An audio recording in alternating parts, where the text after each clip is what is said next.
And welcome back to English saga. तो आज की वीडियो एक टिप वीडियो है कि हम अपने घर पे इंग्लिश कैसे बोल सकते हैं। तो एक्चुअली किसी ने मुझे कमेंट में पूछा था कि मतलब हम घर में बच्चों के साथ कैसे मतलब उनकी प्रैक्टिस करवाएं इंग्लिश बोलने में, उनसे कैसे बात करें इंग्लिश में। तो ये वीडियो वही होने वाली है, कुछ टिप्स जो मुझे लगता है ठीक हैं, जिससे आप बात कर सकते हैं आसानी से अपने बच्चों से या किसी से भी, अगर आपको खुद भी प्रैक्टिस करनी है तो उसके लिए भी। तो पहली बात तो मैं इसमें कोई एक्सपर्ट नहीं हूँ, तो जो मुझे लगता है कि हाँ ये टिप्स आपको हेल्प कर सकती है वो मैं आपके साथ शेयर कर रही हूँ, जो मैं पर्सनली फ़ील करती हूँ कि ये काम कर सकती हैं। तो चलिए स्टार्ट करते हैं आज का लेसन मेरे यानी राशि के साथ।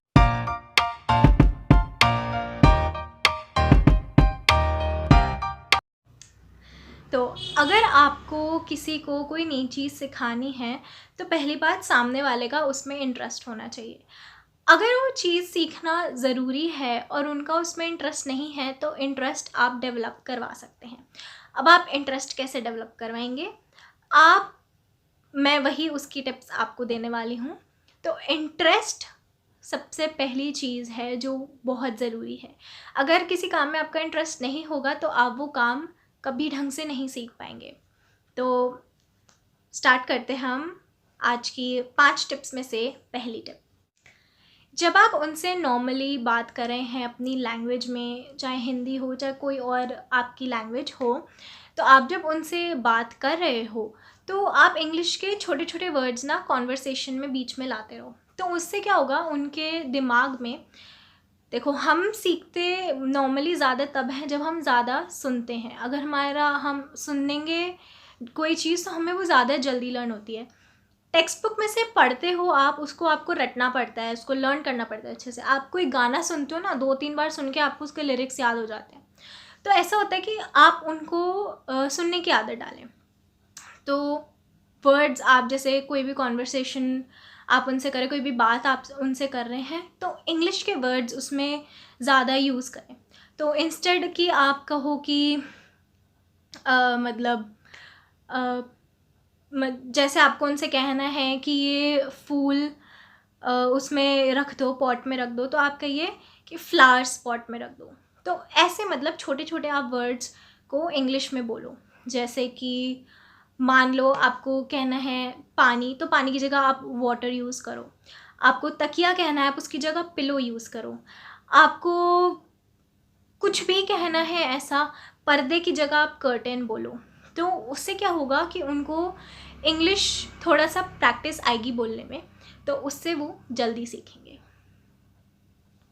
टिप नंबर 2 है, जब वर्ड्स आपने बोले और आपको लग रहा है कि हाँ वो उस चीज़ को कैच कर रहे हैं, वो भी इंग्लिश में काफ़ी वर्ड्स बोल रहे हैं, तो आप फिर सेंटेंसेस ले आइए। ऐसा नहीं कि आप पूरी पूरी बात ही इंग्लिश में करें, वो बोर हो जाएंगे, वो कहेंगे कि मम्मी क्या है, आप नॉर्मल बात करो ना, आप हिंदी में बात करो। वो उस चीज़ को सीखेंगे नहीं।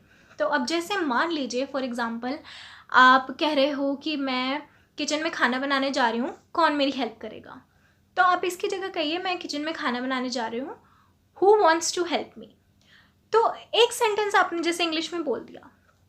ऐसे दिन में आप कोई भी बात के बीच में इंग्लिश का कोई भी सेंटेंस बीच में आप स्लिप कर दीजिए, तो उससे क्या होगा, उनको जैसे मैंने कहा था सुनेंगे, ज़्यादा सीखेंगे। तो इससे उनको प्रैक्टिस रहेगी कि हाँ हम इंग्लिश में बोलें। तो आप थोड़े टाइम बाद देखोगे कि वो भी बीच बीच में इंग्लिश के सेंटेंसेस स्लिप कर रहे हैं। तो ये प्रोग्रेस होती है। और सबसे बड़ी चीज़ कि ये एक दिन में नहीं आता, वो धीरे धीरे ही इस चीज़ को सीखेंगे। हाँ, आपके बच्चे अगर बड़े हैं तो या आपके दोस्त हैं तो वो इस चीज़ को जल्दी सीखेंगे, बट जैसे छोटे बच्चे हैं, जैसे 6-7 साल के बच्चे के साथ आपको बोलना है तो उसमें थोड़ा सा टाइम लगता है। नंबर 3 है, उनको एनकरेज कीजिए। अगर मान लो आपको लग रहा है कि वो नहीं कर रहे हैं ऐसा, वो वर्ड्स नहीं बोल रहे, सेंटेंस नहीं बोल रहे, उनको एनकरेज करो। अब उनको आप एनकरेज करोगे ना, उनको लगेगा कि हाँ हमें करना है। एनकरेज ऐसे नहीं कि आप उनको डांट के बोलो, आराम से बोलो कि ऐसा करना चाहिए, देखो इसकी कितनी वैल्यू है। जो चीज़ आप उनको कराना चाहते हो, जैसे इंग्लिश है, आप उसकी उनको वैल्यू बताइए। उसमें उनका इंटरेस्ट जगाइए कि देखो कितना अच्छा लगता है ऐसे जैसे हम बोलते हैं, इसकी कितनी वैल्यू है। तो इससे उनका इंटरेस्ट पड़ेगा, उनको इनकरेज आप करोगे तो वो ज़्यादा जल्दी सीखेंगे। नंबर 4 है कि आप उनसे क्वेश्चंस पूछिए। जैसे आप मान लो आपको पता है कि आपको बहुत अच्छी इंग्लिश आती है, तो इंस्टेड ये दिखाने के कि मुझे कितनी अच्छी इंग्लिश आती है, ये दिखाओ कि मुझे नहीं आती, मुझे आप सिखा रहे हो। जैसे फॉर एग्ज़ाम्पल आप जा रहे हो, आपने बोल दिया बेटा इसकी इंग्लिश बताना ज़रा मुझे क्या होगी, मुझे समझ नहीं आ रही। चाहे वो अपना दिमाग लगाएंगे, चाहे वो आपको गूगल करके बताएंगे, चाहे कहीं से देख के बताएंगे, बट वो चीज़ उनको याद रहेगी। अब आप उनसे रोज़ अगर ऐसी चीज़ें पूछते रहोगे ना, उसका उनका इंटरेस्ट बढ़ेगा, वो खुद चीज़ें देखने लगेंगे कि आज ना मैं ये बताती हूँ मम्मी को, या ये बताता हूँ मम्मी को, मैंने आज ये नई चीज़ सीखी तो मैं मम्मी को बताता हूँ। तो उनको ऐसा लगेगा कि भाई हमारी इम्पोर्टेंस है, हमसे पूछा जा रहा है तो हमें आना चाहिए। तो इससे क्या होता है, उनका इंटरेस्ट बढ़ता है, उनको लगता है कि भाई मुझे आना चाहिए, मैं समझा रहा हूँ, तो इससे उनको ज़्यादा समझ आता है।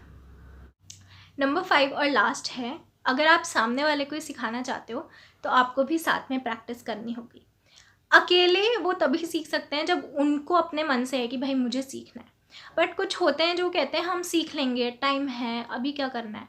तो उनके साथ ना आप भी प्रैक्टिस करो। मान लो आप यूट्यूब पे इतनी सारी वीडियो हैं, छोटी छोटी वीडियोस हैं जो इंग्लिश में होती हैं, सिर्फ कॉन्वर्सेशन, आप वो देखो, आप वही कॉन्वर्सेशन एक दूसरे में आपस में ट्राई करो।